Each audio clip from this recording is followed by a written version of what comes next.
Assalamualaikum warahmatullahi wabarakatuh. Salam sejahtera, rahayu.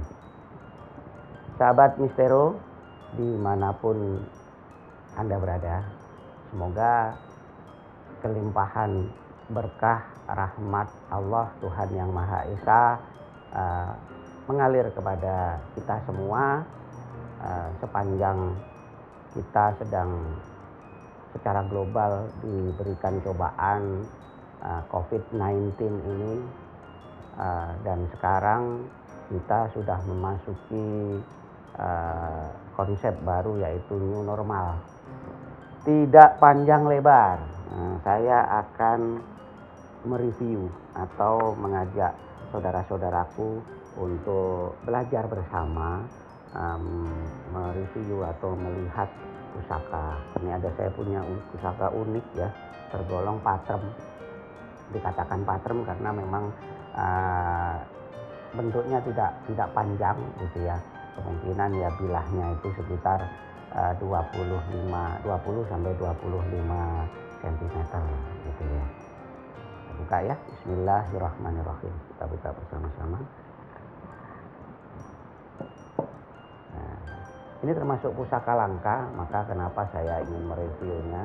Karena ini termasuk pusaka yang dikatakan langka ya langka. Sebetulnya tidak terlalu langka karena memang yang memiliki tidak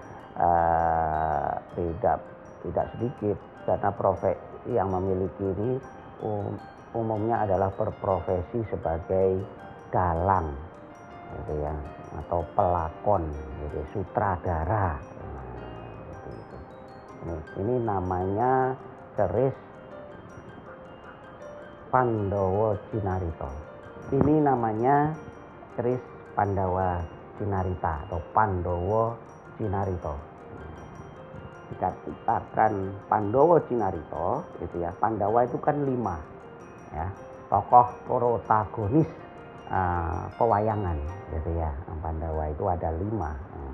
Satu, kita hitung bersama ya. 1, 2, 3, 4, 5. Maka berdapur Pandawa. Pandawa Cinarito atau Pandawa Cinarita. Nah, insya Allah ini menurut keadaan besinya, gitu ya, melihat tekstur rancang bangun dan jenis tempaannya, insya Allah ini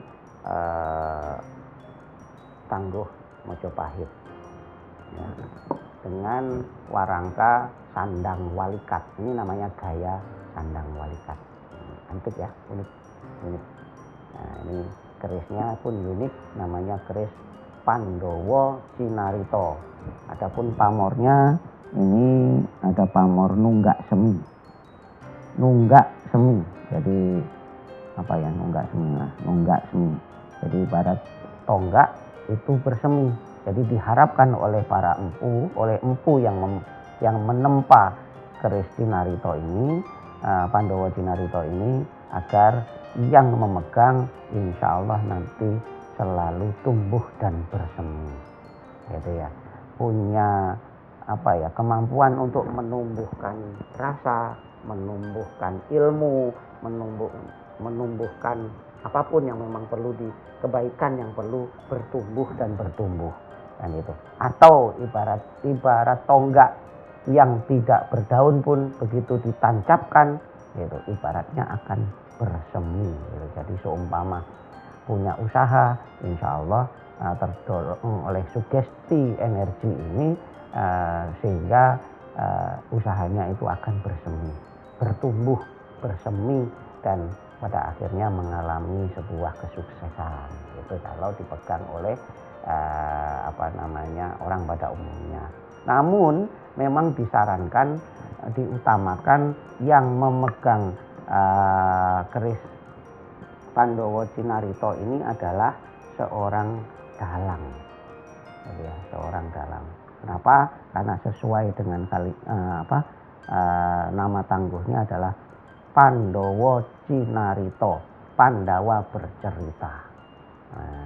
Jadi unsur anasir energinya adalah tuah atau isoterinya adalah sebagai sumber ilham, sebuah penghantar energi intuisi kepada sang dalang agar sang dalang itu tidak kehabisan lakon, agar sang dalang itu tidak ada gangguan dalam saat beliau bertutur, bercerita, berbabat, agar beliau lancar dalam bersuluk, bersenandung, berlanggam, dan bahkan kemudian menceritakan segala cerita yang sudah diceritakan dalam babat pewayangannya. Karena memang dalang itu adalah tokoh motivator cerita, gitu ya, yang tugasnya selain berdakwah, selain memberikan motivasi dari ceritanya, pun juga harus ingat selalu dengan konten atau isi ceritanya, gitu. Alur ceritanya harus ingat di luar kepala satu. Terus kemudian menjiwai semua karakter yang dilakonkan, dari mulai misalkan katakanlah tokoh protagonis maupun tokoh antagonis. Itu sifatnya harus mendalami, suara, ganti tekanan suara dan sebagainya itu juga harus menguasai.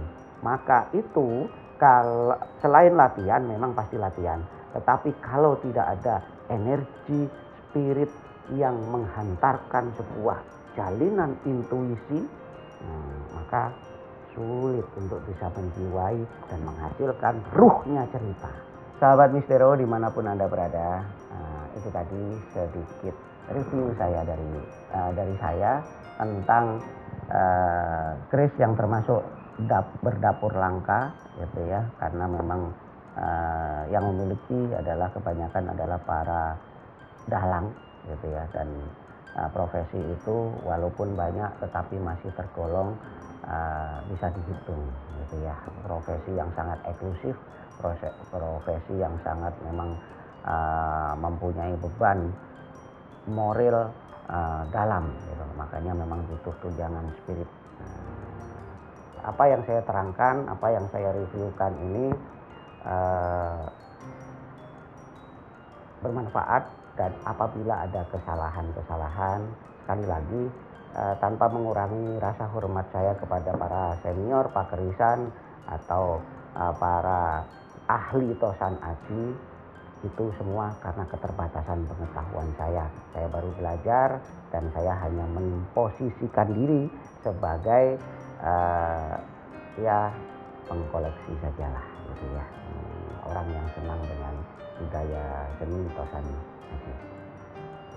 Semoga bermanfaat. Salam misteri. Assalamualaikum warahmatullahi wabarakatuh.